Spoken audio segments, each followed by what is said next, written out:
Destaques do dia. E o Brasil precisa de mão de obra especializada para o agronegócio, tema do comentário de hoje de José Luiz Tejon. E começa na segunda-feira a missão dos Estados Unidos para inspecionar frigoríficos do Brasil. E hoje tem também análise agrícola com Brandalize.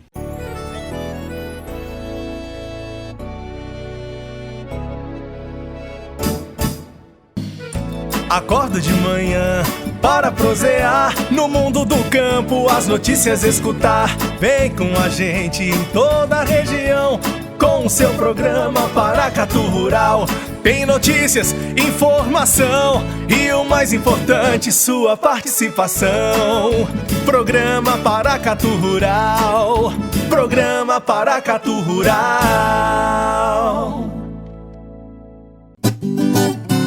Notícias do Ministério da Agricultura. Na próxima segunda-feira, dia 10, uma missão veterinária dos Estados Unidos estará no Brasil para inspecionar frigoríficos de bovinos e suínos. A auditoria, que se estenderá até o dia 28, será realizada em abatedouros de 6 estados: São Paulo, Minas Gerais, Goiás, Rio Grande do Sul, Santa Catarina e Mato Grosso do Sul. Serão inspecionados também os laboratórios federais de defesa agropecuárias em São Paulo e Minas Gerais, centros de análises do Ministério da Agricultura. Estão previstas auditorias nos serviços de inspeção de produtos de origem animal do Ministério, os CIPOAS, de São Paulo, Rio Grande do Sul, Santa Catarina e Goiás. Os roteiros serão cumpridos por 2 equipes de 6 veterinários do Serviço de Inspeção e Segurança Alimentar dos Estados Unidos, do Departamento de Agricultura norte-americano, o USDA. Para a ministra Tereza Cristina, o Brasil já cumpriu todas as exigências feitas pelos americanos em relação à qualidade do produto brasileiro e agora está pronto para dar então início às exportações de carne bovina in natura.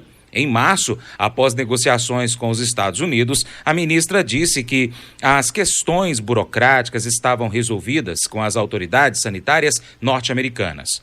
Em relação ao pedido dos Estados Unidos de exportar carne suína ao Brasil, Tereza Cristina explicou que o governo brasileiro ainda está avaliando a parte sanitária do certificado de importação. Em junho de 2017, os norte-americanos suspenderam as compras de cortes bovinos do Brasil devido às reações, os abscessos provocados no rebanho pela vacina contra a febre aftosa. Essas reações, então, desencadearam o processo de redução da dose da vacina de 5 ml para 2 ml e também a retirada da saponina da composição do produto.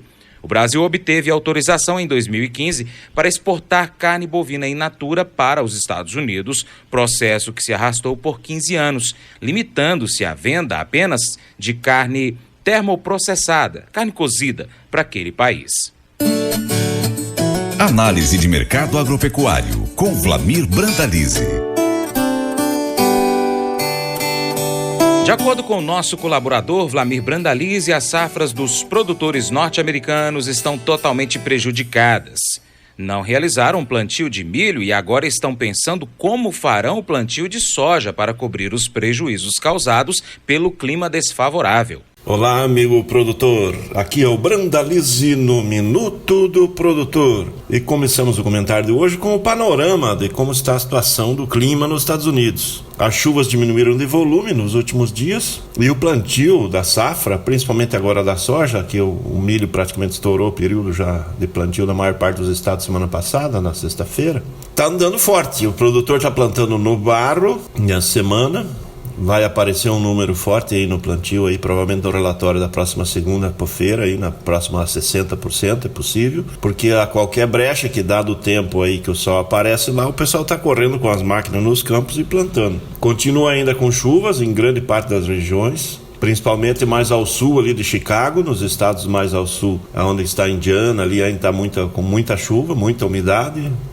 Illinois está com muita umidade, e ali o estado de Illinois e parte de Iowa tem muita previsão de chuva para a semana que vem também. Então, para o produtor aí, muita gente falando, não conseguiu plantar todo o milho, agora se cresce as especulações de quanto milho deixou para trás que não pôde ser plantado, vai ser plantado com soja. Será que o cara vai plantar essas áreas, vai plantar no barro todo esse adicional, vai plantar alguma coisa a mais aí, arriscar com a soja? É um ano de muito risco. Então isso tem que se colocar na posição do produtor americano, que hoje ele plantar mais soja em cima do barro aí, ele aumenta o risco dele, né? Então estamos numa semana de mercado frágil, os grandes investidores forçando liquidações técnicas aí para fazer lucros curtos, justamente para tentar amortizar aí os prejuízos que eles tiveram nas posições longas, né? Eles estavam muito vendidos para curto e longo prazo, não esperavam que o mercado de clima fosse influenciar nas cotações de jogar um milho e soja para cima em Chicago, e agora tem que exercer e tem que mudar a sua linha de atuação, porque os mercados mudaram, a safra americana já está comprometida, todo esse atraso nunca aconteceu. Além disso, o plantio vai ser um plantio de qualidade muito ruim, está sendo. O relatório da qualidade das lavouras, que deve começar a aparecer aí no relatório do USDA da semana que vem, vai mostrar uma safra com qualidade baixa. Safra que começa com qualidade baixa, a tendência é perder potencial produtivo já desde a largada. Muita gente diz, mas em anos anteriores inundava as lavouras e depois eles plantavam e veio uma safra boa. E isso aconteceu várias vezes, de inundações, que é muito comum lá. Mas as inundações aconteciam aí no mês de abril, começo de maio, e eles conseguiram plantar toda a safra dentro do mês de maio. Aí sim, plantando a safra dentro do mês de maio, você ainda está dentro do período normal de um plantio técnico de potencial produtivo. Só que agora nós estamos em junho, né? E junho geralmente tem muito risco de pegar o período mais crítico de calor aí nessas lavouras, na fase de florescimento de milho e soja, que aí é um potencial de perda também. Além de que na fase final da safra lá, no mês de setembro e o começo de outubro, quando as lavouras estão na fase de enchimento dos grãos, os riscos de geadas são muito grandes. Então, eles estão com 3 riscos: atraso grande de plantio, risco de colocar a maior parte das lavouras no período crítico de florescimento no momento mais quente do verão americano, e a fase de enchimento dos grãos no período que pode ocorrer geada precoce. É um período normal de acontecer geada precoce no meio de setembro em diante e no mês de outubro. Então, a situação do produtor americano está bem crítica e é por isso que hoje dificilmente ele vai tomar a decisão de aumentar mais a área de soja para colocar mais risco ainda, né, na sua lavoura. Então a condição de clima aí para a semana que vem tem novas chuvas, tem estados aí como Illinois que vai chover muito, tem estados ainda que pode ter mais inundações na semana que vem. Então veja, a situação do quadro dos produtores americanos é bem desfavorável. Nessa semana as cotações tanto de milho e soja estão em baixa, mas ainda com cotações muito melhores que estavam no mês de maio. A soja está trabalhando entre os 8,60 e 9,10 aí, mas o mercado deveria estar operando aí entre 9 e 9,5. Essa é a lógica do mercado do momento que deveria estar. O mercado está mais técnico do que olhando os fundamentos aí neste momento.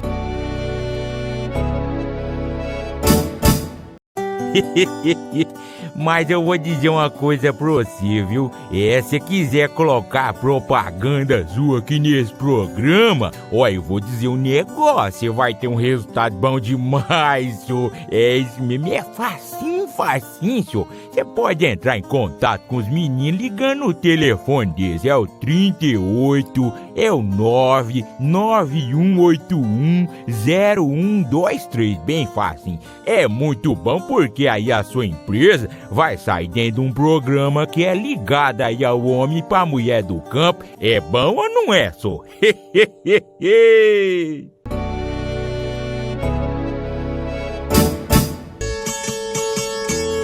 Produtores de soja de Minas Gerais poderão iniciar o plantio a partir de 16 de setembro, mediante alteração no período de vazio sanitário e controle da ferrugem asiática da soja. A mudança foi oficializada pela Portaria 1916 do IMA, Instituto Mineiro de Agropecuária, publicada em 6 de maio, que estabelece o vazio sanitário de 77 dias, no período de 1º de julho a 15 de setembro. Anteriormente, o vazio era de 90 dias. O vazio sanitário é o período de ausência total de plantas vivas de soja e prevê a eliminação e a proibição do cultivo com o objetivo de evitar que o fungo causador da ferrugem da soja se multiplique durante o final da entre-safra. Estão excluídas do vazio sanitário as áreas de pesquisa científica, de produção de sementes genéticas e em casos de frustração de safra, quando autorizadas, controladas e monitoradas pelo IMA. Quem não cumpre as regras estabelecidas está sujeito ao recebimento de auto de infração expedido pelo Instituto.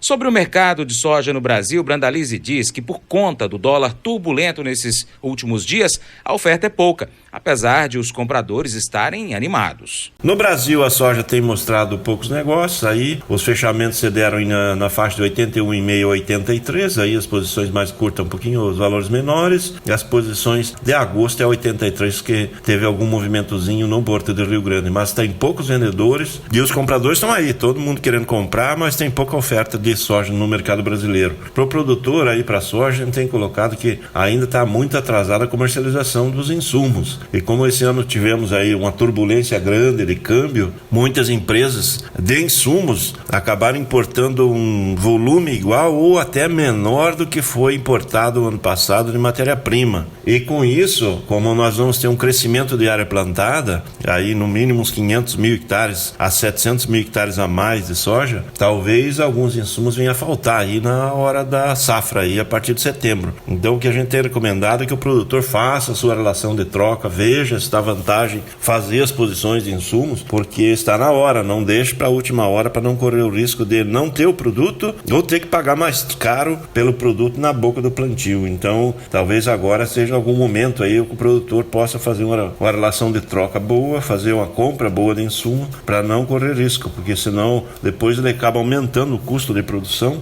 e aí teria que vender com cotações bem maiores do que está. O milho segue na exportação, nos portos, muito interesse de milho nos portos. Os indicativos para milho mais curto aí a 39, milho mais longo até 41 para outubro, novembro, dezembro, e vendedores somente entregando contratos, né? Porque a colheita está fluindo em ritmo ainda lento. O milho esse ano teve chuvas até agora na fase final de maturação e com isso ainda tem muita umidade no grão e o produtor está esperando essa umidade baixar para colher. Ele está colhendo basicamente o milho que está sendo obrigado a entregar, dos contratos aí que ele fez para entregar no começo de junho, e aí a correria está em cima desse milho de contrato, que é o que o produtor está fazendo, correndo para colher os contratos, e o milho que vai para o mercado normal ele está deixando para colher depois aí da segunda quinzena, mais para o final de junho, quando esse milho vai ficar pronto com umidade baixa no campo mesmo, e aí não precisa passar por secador e automaticamente acaba diminuindo os custos dessa operação. O mercado do milho interno para a demanda nacional, ele segue com alto potencial em função do setor da carne, né? A carne está bombando na exportação, todos bateram recorde de exportação no mês de maio, aí grandes volumes foram exportados da carne do frango, suíno e boi, e a tendência do ano é essa mesmo com todo esse problema aí que surgiu da vaca louca aí no Mato Grosso, aí, que ou seja, que a gente está denominando hoje como já surgindo no mercado, que é uma vaca com Alzheimer, na realidade, que é uma vaca velha. Então esse é um problema que rapidamente vai deixar de circular entre os noticiários, e o quadro é: o Brasil vai continuar exportando uma carne de alta qualidade e com isso muita demanda de ração. Só que no momento as indústrias do setor de ração seguem trabalhando com os grãos que tem em casa e aguardando para receber os contratos que também fizeram aí para esse final de junho. Muita gente para receber milho contratado aí no meio de junho em diante, que vai trabalhar o segundo semestre. Então mercado também de poucos negócios a nível interno no milho, mas o mercado mostrando bom potencial em função da exportação, né? Muito espaço na exportação para esse ano para o milho brasileiro, em função da situação americana aí, que provavelmente vai ter uma redução grande da safra nesse ano, e o quadro mundial do milho é de uma produção menor do que o consumo. Talvez o déficit mundial supere 50 milhões de toneladas nesse ano, e aí para o ano que vem também vai ser um ano de déficit, vai ter uma demanda maior do que o consumo, que é a produção, e automaticamente o mercado do milho vai seguindo firme aí, tanto para o interno como para a exportação. O Rio Grande do Sul terminou nesta semana os trabalhos de colheita do arroz referentes à safra 18/19. No total foram colhidas 7.241.458 toneladas, produtividade média no estado de 125,13 sacas de 60 quilos por hectare. A área geral foi de 964.537 hectares. O levantamento foi tabulado pela Seção de Política Setorial do Instituto Rio-Grandense do Arroz, o IRGA, a partir de informações coletadas junto aos produtores pelo Departamento de Assistência Técnica e Extensão Rural, da TER, e pelos Núcleos de Assistência Técnica e Extensão Rural. De acordo com o Instituto Brasileiro do Feijão e Pulses, o IBRAF, o ânimo com a valorização dos feijões já se espalhou também para os feijões calpis. Produtores do Mato Grosso, por exemplo, estão preferindo aguardar para comercializar os feijões exportáveis, como Tumucumaque e Nova Era. Os preços ofertados pelos importadores em outros países não viabilizam a exportação, mesmo com o dólar apreciado neste momento. O mercado de feijão carioca ficou um pouco mais calmo nesta sexta-feira, dia 7. Porém, as ofertas efetuadas pelos compradores por feijão carioca a colher mostram que os preços podem continuar subindo. Brandalize, em seu comentário, afirma que a semana está com poucos negócios para arroz e feijão. No mercado do arroz, nós vamos aí para uma semana de calmaria, poucos negócios sendo realizados e os produtores que estão tendo que negociar aí estão enfrentando uma indústria aí com capital de giro baixo, ainda não conseguiram repassar tudo que queriam em cima do fardo e desta forma aí os poucos negócios que aconteceram aí no Rio Grande do Sul, principalmente, na região da fronteira oeste, acabaram saindo até abaixo do que foi na semana passada. Então teve negócio aí na semana na faixa de R$42, a semana passada teve negócio 43, 44, ainda tem negócio na faixa de 43, mas teve negócio 42, o mercado mais calmo essa semana e provavelmente vai começar a andar um pouco melhor aí depois da segunda quinzena do mês, quando que as indústrias voltam efetivamente para comprar o arroz em casca e a matéria-prima, que aí já se tem a noção de como andou e circulou o arroz aí no varejo, nas grandes indústrias, colocando no fardo aí no mercado varejista, que a demanda do varejo segue aquecida, mas até agora